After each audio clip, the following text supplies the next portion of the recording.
of hypnotizing his female clients and then sexually assaulting them. When I left the courthouse, my bra was undone. Did he hypnotize this judge as well? He asked to be alone with me. He was moving the pen back and forth, saying, follow the pen. Former clients speak out. When I left there, time had gone by. There's just so much coming back now. So what do you think happened? Let's do it. Have a good show, everybody. Here we go. This is a safe place to talk about hard things. Stand by. We'll count you down. I try to be an emotional compass and point you in the right direction. 5, 4. I am not giving up on you.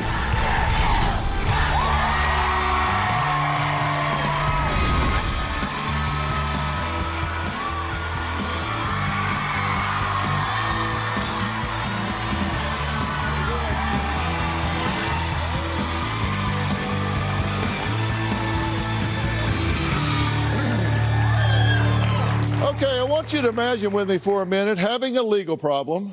Say, for instance, you're going through a divorce. You go to a meeting with your lawyer, you're sitting there having a conversation, and suddenly everything, well, it just gets foggy. When your head clears, it feels like only 2 minutes have passed, but in reality, hours have gone by. And it gets worse. You realize your hair is ruffled, your clothes are askew, your bra clasp is undone. Well, several women have said that is exactly what happened to them when their divorce attorney, Michael Fine, hypnotized them, and then, while under his spell, sexually assaulted them in his office. Now, you may be saying, no way.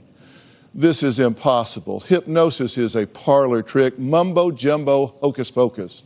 It just isn't real. But let me tell you, it was real for these women. And catching Ohio divorce attorney Michael Fine was not easy. That is, until one victim began secretly recording her meetings with Fine, that the nightmare was confirmed. Michael Fine was caught on tape putting one vulnerable female client after another under his hypnotic control and then sexually assaulting them. Take a look. Tonight, shocking allegations in the case of a local attorney accused of hypnotizing women to have sexual encounters with them. The legal motion reads like a sexually graphic novel that would turn an average reader 50 shades of red. Because the conversations and alleged sexual encounters are just so racy and, frankly, appalling.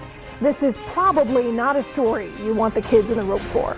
This Sheffield Village attorney, Michael William Fine, allegedly recorded in a sting operation, hypnotizing his female client to perform sex acts with him. Fine allegedly told the victim, "I want you to look into my eyes. You're going to feel such attraction and arousal and excitement that you're going to demand that I touch you and you touch me." 2 women first came forward with hypnosis allegations last fall after losing track of time in meetings with the attorney. Michael Fine was taken into custody and formally charged with sexual battery, gross sexual imposition, and kidnapping. Fine will never, and I mean never, practice law again. Well, Michael Fine was convicted and sentenced to 12 years in prison. Now today, 2 of his alleged victims are speaking out in an exclusive interview. First, here's Melissa's story of what she says happened to her. I met attorney Michael Fine when I needed help with custody of my children. Michael Fine and I corresponded mostly on the telephone. I called and I could tell when we had spoken that I was on speakerphone. He asked me what my ex-husband liked to do in bed. I asked him why, and he said that he needed a breakdown of his habits so that he could give it to the judge. He wanted to teach me some techniques to help me relax, something called mindfulness. He would tell me to breathe and count backwards from 10. When we had a trial coming up, I flew to Ohio and I met him at his office. He told me to come alone. When I got there was no one else there. He told me to come back into his office. I sat down. He told me to seem really stressed out. Time did pass and I don't remember anything. I noticed that when I left, my pants were unzipped, they were unbuttoned. I felt that he had done something sexual to me. I clearly had been hypnotized. I had already paid the retainer that he had asked me for, and I was broke, so I pushed my suspicions aside. Another time that I was at the courthouse with Michael Fine, he had told me that I could not be in the same conference room with my daughter, who at the time was 14. I was in the conference room for 5 hours, and I had thought it was only an hour. When I left the courthouse, my bra was undone, and my clothes were askew. He did hypnotize me so that way he could take advantage of me sexually and emotionally. And a month later, Michael Fine got caught. When Melissa first came and she told me this story, I believed her. There were somewhere between 8 to 10 women that contacted me very early on. They all felt that they had been victimized by Michael Fine. Michael Fine sexually assaulted women without their consent. It is egregious. He's a predator. He did violate me. He violated my trust, and he violated my children's trust. Well, Melissa's current lawyer, Laura Mills, joins us today as well. Melissa, thank you for being here. Thank you. I'm sorry for the circumstance. I wish we were talking about something else. True. And Laura, thank you for being here Absolutely. as well. Tell me, what was the first thing that went through your mind that looking back was a red flag that made you think something's not right here? It was when he was making himself available at midnight, 2 o'clock in the morning. He would call me, he would text me, and it was like, what lawyer do you know that is going to call you that late or text you that late?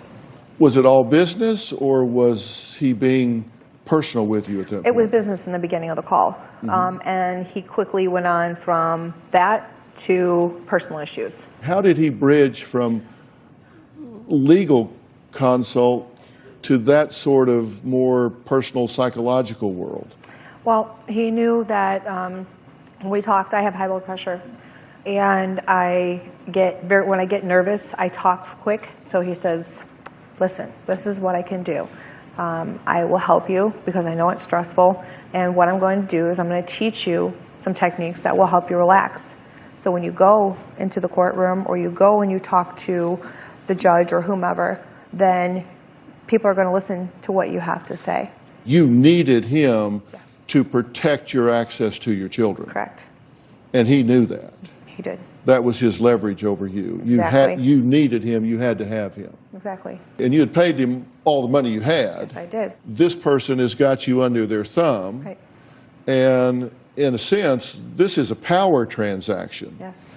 He started asking personal questions about your sexual habits, right? Correct. Yeah. What was his explanation for that? Because when we went into court, he would need to give the judge a breakdown showing what my ex-husband's personality was. And how did he respond when you would push back? He told me he was the lawyer. He had the law degree. My job was to listen and do what he asked. Did he ask for graphic details? Yes, he did. He very much into details. This is when you believe he had you on the speakerphone, and he was using that for arousal purposes. Yes, yeah, he was. Okay, but then you go to his office. When you get there and he starts to do what you experienced as losing time, hypnosis, whatever description, but he would essentially get you in the office and do what? What technique did he use to gain control of you? He called it mindfulness, is what he called it, about taking deep breaths. And he had a pen, and he would take and he would bring his fingers together into a point, and until there was nothing, he said there was no space between. So once we got to that point, you would feel relaxed. And at that point, did you experience a loss of awareness? Yes, I did. You now know that he said what to you during this time? He was the greatest lover of all time. And when he spoke with me the next time and he said his trigger word, then it would put me right at that same place as I was right at that moment. Extremely aroused is where he wanted me at. Right. And were you violated at that point as well? Yes, at the office. Because I remember going in there, and we're supposed to talk, and I'm supposed to relax, and It was daytime out, and we're done, and it's dark. Where'd it go? Where did the time go? And did he use this trigger word with you? Yes. How many times? When we spoke on the phone, when I had seen him in person. I knew that at the end when he counted, okay, where did the time go? Now what? So he would count you out. What was the trigger word? I don't know. All right, coming up, if you thought this story couldn't get any more unbelievable, wait until you hear what our next guest has to say. She's a judge and claims that he tried to hypnotize her as well. That's next.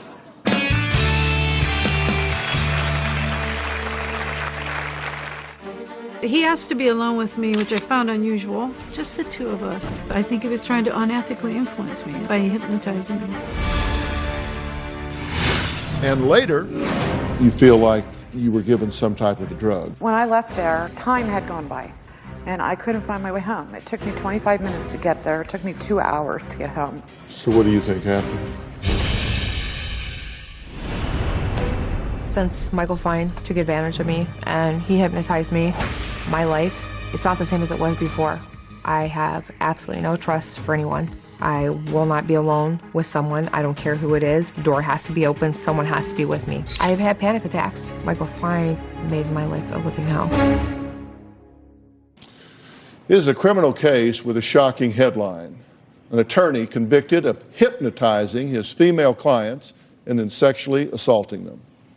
Now, several women claim that after hiring Ohio divorce attorney Michael Fine, they felt foggy, disoriented, and like they had been sexually violated, but yet had no memory of a sexual encounter. Now, after a secret sting operation, the disgraced attorney was exposed and sentenced to 12 years in prison. Now, Judge Lisa Swinsky claims that she also had an encounter in her chambers with Michael Fine that left her chilled to the bone. I met Mike Fine probably in 2013 or 2014. He was a divorce lawyer. I'm a divorce judge. He asked to be alone with me, which I found unusual, but I had an open door policy, so I was like, okay, Mike, if you want to be alone. And he said, just the two of us. He asked me to follow a pen with my eyes, and we later found out that pen had surveillance camera in it. And he asked me to count backwards from 30. I think he was trying to unethically influence me by hypnotizing me. Hypnosis has dramatically impacted my life for the past 20 years. When I was a student, my former roommate was hypnotizing me in everyday conversations. He had used hypnosis. Hypnosis is a real thing, and it is being used by lawyers. Mike Fine told one of the divorce clients who was in front of my court, don't worry about Judge Swinsky, I can handle her if I can get her alone with me. When I recused myself from Mike Fine's cases, I was accused of having no integrity, and basically accused of being nuts. The media thought that I was insane when I claimed that he used hypnosis. It did subsequently come out that Mike Fine indeed was using this technique. Hypnosis is real. It happened to me. It happened to these other women. It was used 20 years ago, and it's still being used today. Thank you so much for being here. Thank you, Dr. Phil, for doing this show. And, well, awareness is everything, right? It is. And this just gets stranger by the minute. Tell us about your encounter with this man. He wanted to meet with you in chambers. Yes. What was the first thing that he said or did that, in looking back, you think, this is way wrong? Well, yeah, the first thing was when he admitted to being conversant in hypnosis. And that was, he did this in front of several people. So I should have been alert right then and there to the fact that something was wrong with him. But because something had happened to me 20 years ago and I tried to put it out of my mind, I just blew it off. And he comes in and he had a pen with him and he had me discuss his part of the case. So I listened to his part of the case, and then the other attorney gets to present their part of the case. And she's sitting there listening, I'm sitting there listening, I give him my full undivided attention. When it comes time to talk with her, I turn to her and say, okay, so-and-so, you got 30 seconds. That's it. You got 30 seconds, tell me what you want to tell me. So she started talking.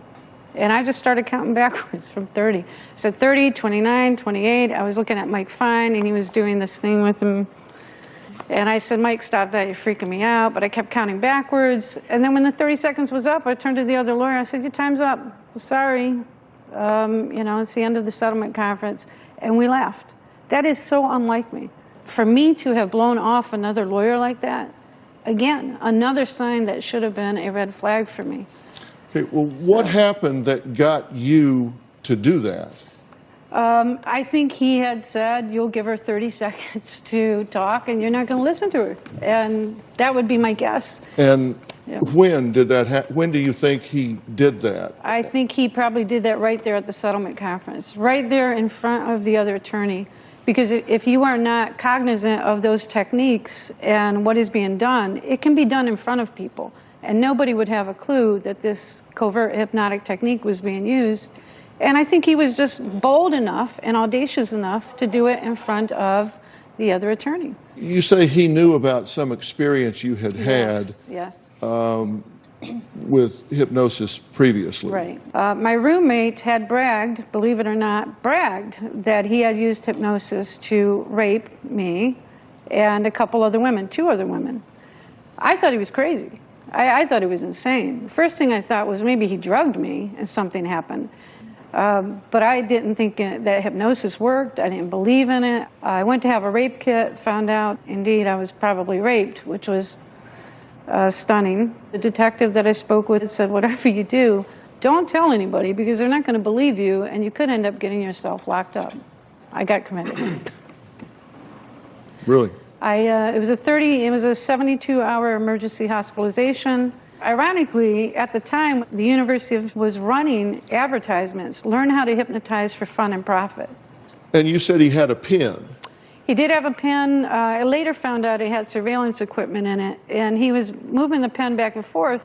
But I even kind of snapped out of it there and said, you know, you're freaking me out, quit doing that.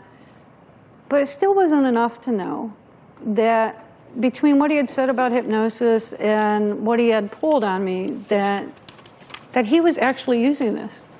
Okay, so he's in your office with another lawyer. With another lawyer. And he's saying, follow the pen. Yes. And the other lawyer Doesn't think anything of doesn't it. say, what the hell are you two doing? No, What do you... no, absolutely not.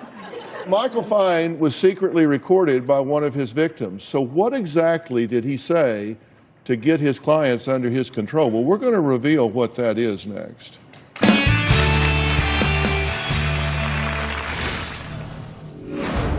No way anybody's going to wave a pen at me. No way anybody's going to have me count backwards and look at the fingers and get me to drop my drawers. And later, I felt like I had sex, and I just put it out of my head, you know, until everybody started coming forward, because I thought I was crazy all this time.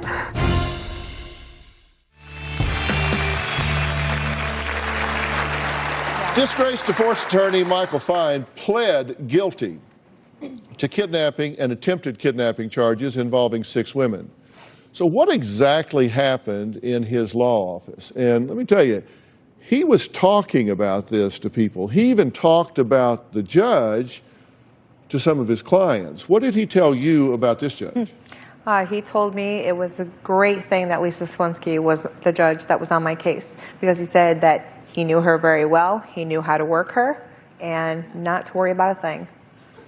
Did he show you the pen? He did. He showed me the pen when we were in the back in the conference room, and he's like, look at this. He says, a friend of mine gave me this pen, and there's a camera in it. He's like, there's equipment. He's like, who would even notice? And he has the pen. And I'm like, God, there's a camera. There's recording equipment inside of that pen. So when I talked to prosecutors, I told them about it, and they're like, they wouldn't even have looked. They wouldn't even have thought that what was in there. And what was the purpose of the camera?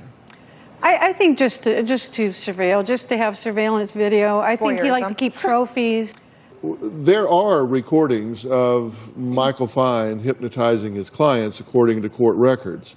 And I want to talk about some of the things that these recordings contain. I am the teacher, you are my student. I can do it to you with you all the time, can't I? A secret, and no one's going to know, right? Life-changing experience. You'll only recollect what we are talking about, your case, until we see each other tomorrow. Do you understand? You will insist to me that I touch you in any way that brings you pleasure. I want you to look into my eyes. You are going to feel such attraction and arousal and excitement that you're going to demand that I touch you and you touch me. Do you understand? Take control. At the count of 3, you won't be able to control yourself. You will remain ravenous, amazingly aroused, an excited person. And you will insist that I touch you in any way that brings you pleasure. Do you understand? It was just going over and over and over. And these were the things that were found on the recordings. Yes. When you hear some of these things back that were in the court records, does that bring anything back to you? Do you recall ever hearing anything like that? Yes, I recall bits and pieces of hearing about that. It infuriates me.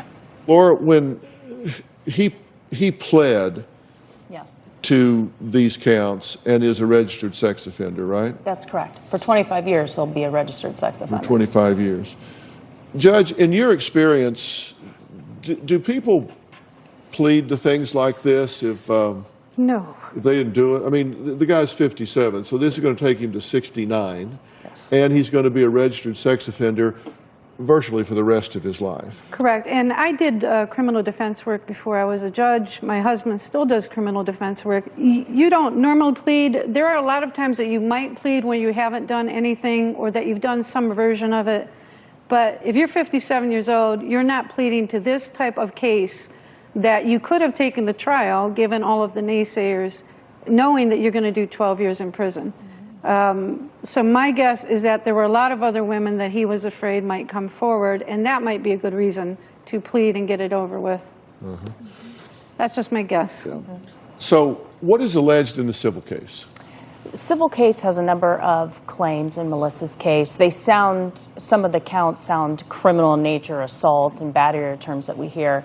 Intentional infliction of emotional distress is a count that's in there. And you all have talked about naysayers, and there may be some in the audience here today that just seems unbelievable to me because people put themselves in the position and say, no way anybody's going to wave a pen at me. No way anybody's going to have me count backwards and look at their fingers and get me to drop my drawers. I mean, people are just going to say that this is not going to happen. So what do you say to the naysayers? It can happen. There are a number of women. They're smart, they're confident, they're intelligent, and it happened. All right, well, coming up, another alleged victim comes forward for the first time. She claims Fine not only tried to hypnotize her, but says he attempted something even more sinister. That's next.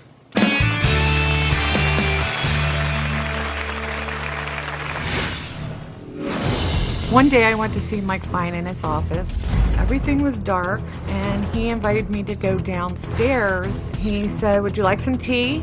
I was drugged, no doubt. Closed captioning provided by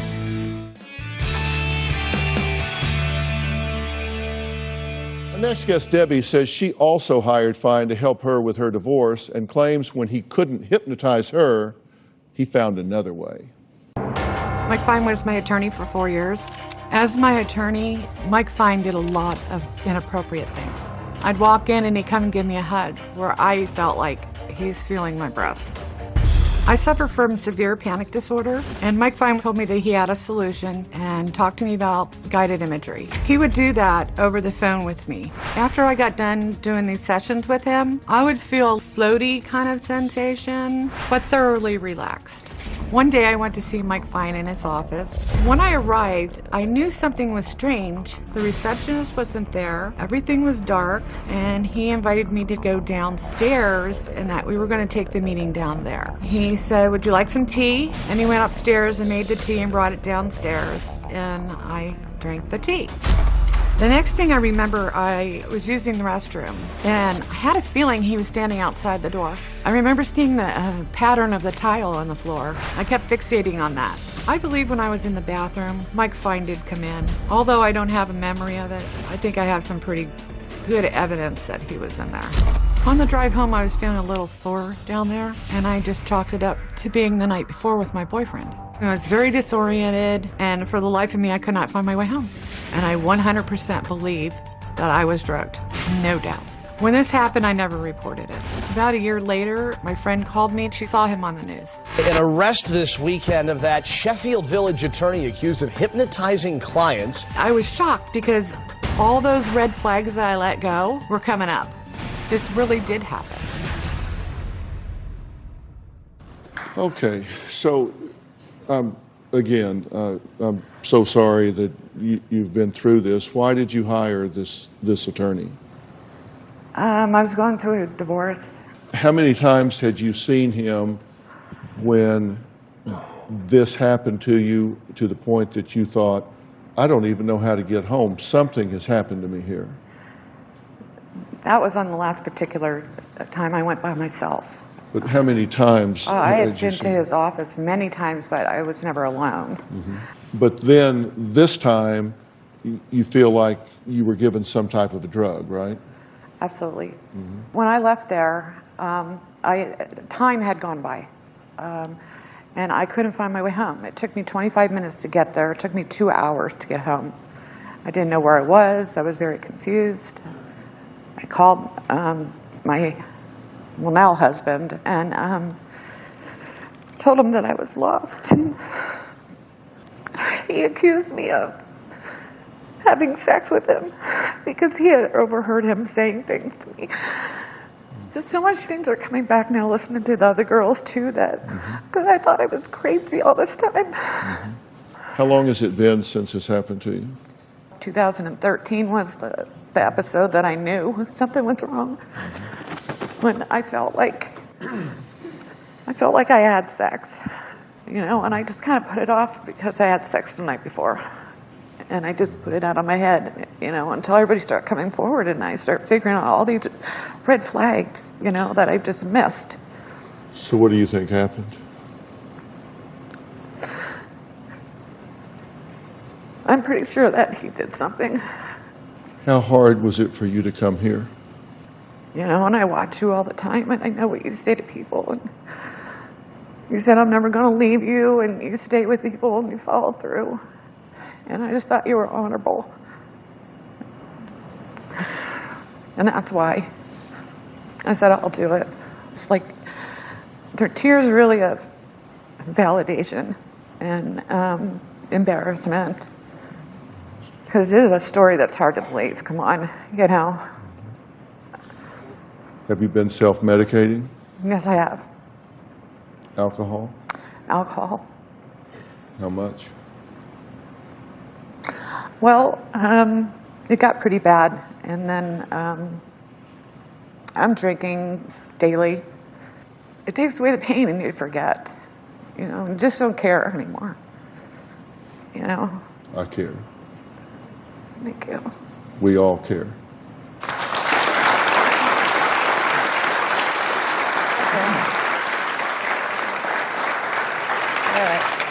I have some things I want to say to you before the end of the show, because you living like this is not okay with me, and it shouldn't be okay with you.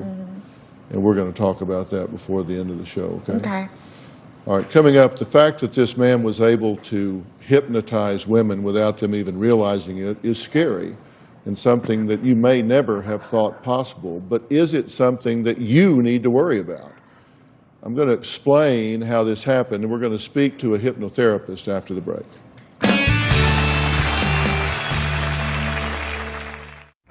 Closed captioning provided by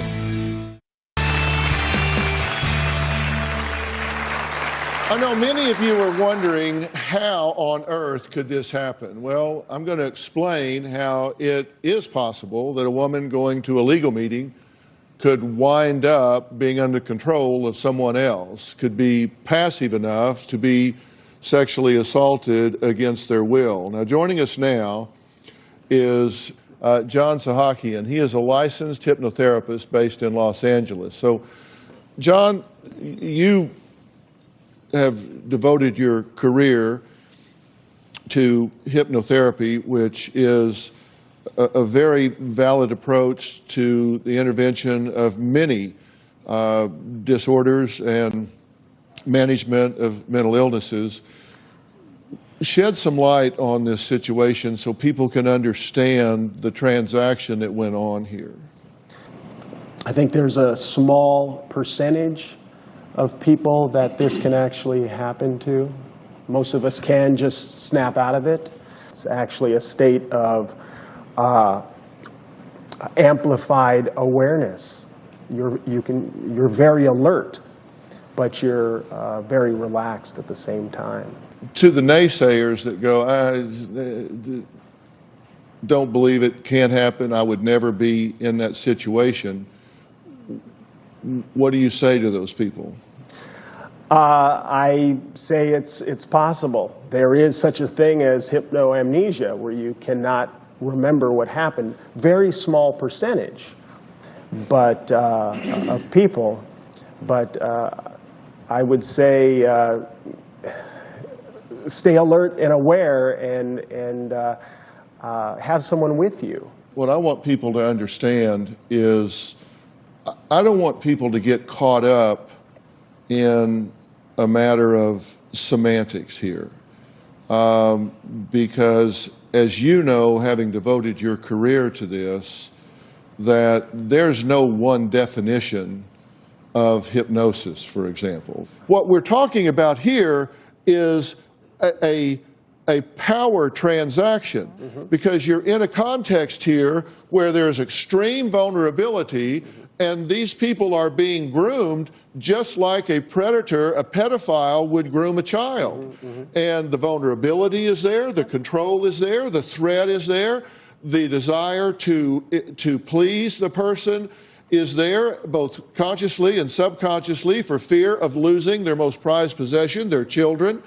So all of these emotional and psychological factors are going on, and that's a context at which a trust is created, a desire to please is created, leverage and power is created. So there's a whole lot more going on than just a typical hypnotic circumstance that you would deal with in the office. So I don't think you can look at it in a vacuum. I think you have to take everything into account.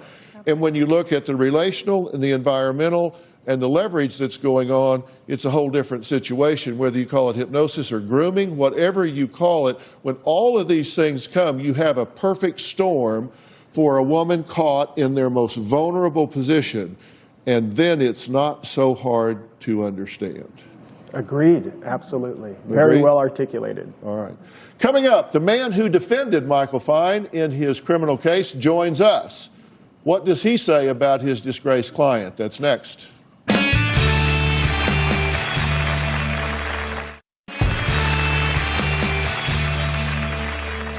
Last month, a married lawyer who hypnotized his female clients and then sexually abused them was sentenced to 12 years after one suspicious woman wore a hidden camera when she met with him. Now, Robert Housel represented Michael Fine in his criminal case, and he joins us now. I just described the situation based on court findings. I suspect you would describe it differently than that, but he did plead. What exactly did he plead to? He pled to 6 counts out of 21 that were total, 1 kidnapping and 5 attempted kidnappings. And the judge sentenced him to 12 years. That was an agreed plea bargain situation. Had you gone to trial, what was the defense? It was probably the most indefensible case I've ever seen. Mr. Fine had been examined and been treating with some mental health professionals. Mr. Fine had some issues in his life that probably led him to do these things. To defendant, we could have cross-examined. Some of the women did not remember a lot of things that happened. An effective cross-examination might have created a reasonable doubt. I suppose the best answer to your question is to try and create reasonable doubt. You say this is one of the most indefensible cases that you've had to defend, and I agree. He certainly crossed some very serious boundaries, both criminally and ethically. You would agree? There's no question. Before the criminal charges, the Lorain County Bar Association, that's just outside of Cleveland where this took place, had begun conducting an investigation, and they filed a series of charges against him before the criminal indictments, and he didn't defend that. He resigned from the practice of law with discipline pending, which you are permitted to do. Will he ever practice law again? No. He'll never be... I mean, he resigned with discipline pending, so technically he could reapply, but it would make no sense for him to do that. When he did, he'd have to defend all of this. Yeah, of course. There'd have to be hearings. I don't foresee that happening. If a woman goes in to see a lawyer and they feel something is going on that's inappropriate, they feel something is crossing the line, they feel uncomfortable, what is their best course of action? Get up and leave. Go find another lawyer. But if they've paid a retainer, and I think most people don't know that a lawyer cannot keep a retainer in an onerous fashion if it's demanded back and they have not done the work to keep that retainer. They can't keep that ethically if they haven't done the work. You're exactly right. In bar associations and in Ohio, we have an arm of the Ohio Supreme Court called Disciplinary Counsel that hears situations like that. This lawyer did this, you shouldn't do that. The lawyer should give the money back, the retainer back, and immediately resign from any representation in the case. And quite frankly, hope nothing else happens. So they do have remedies? Yes, sir. Okay, and I think that's good for people to know. So thank you very much. You're welcome. I appreciate it. Earlier, I told Debbie I wasn't going to leave her behind. I have more to say to her and Melissa when we come back.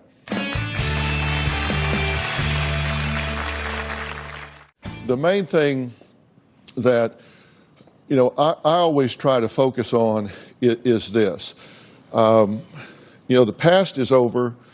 The future hasn't happened yet. The only time is now.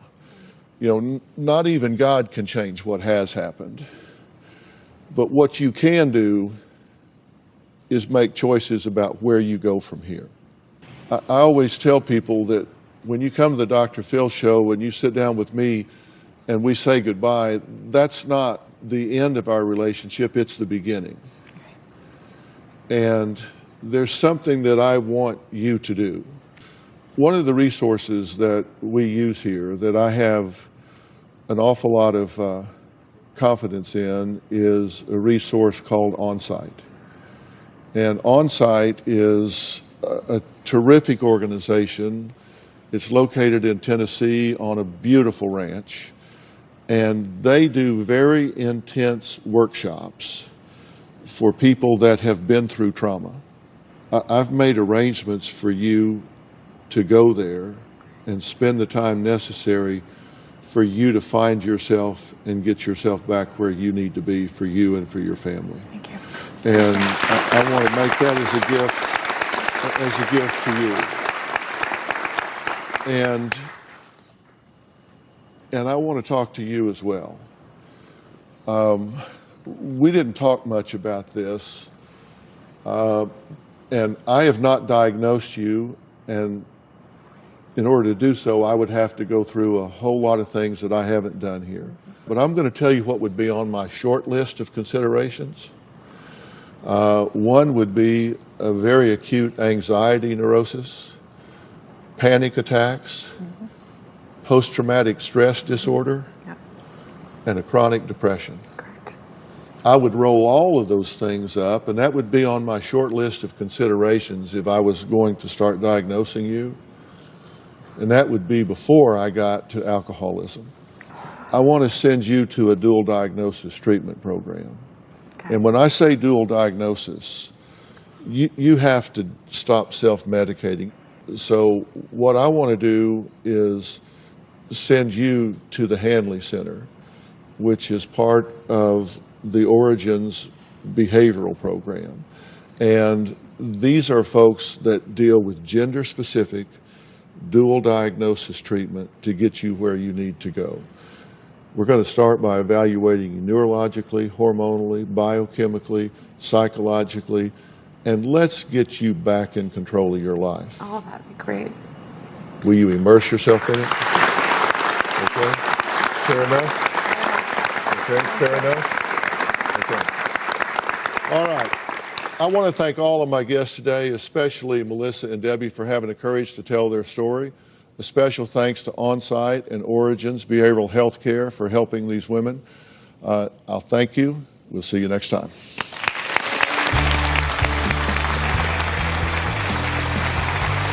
Thanks, guys.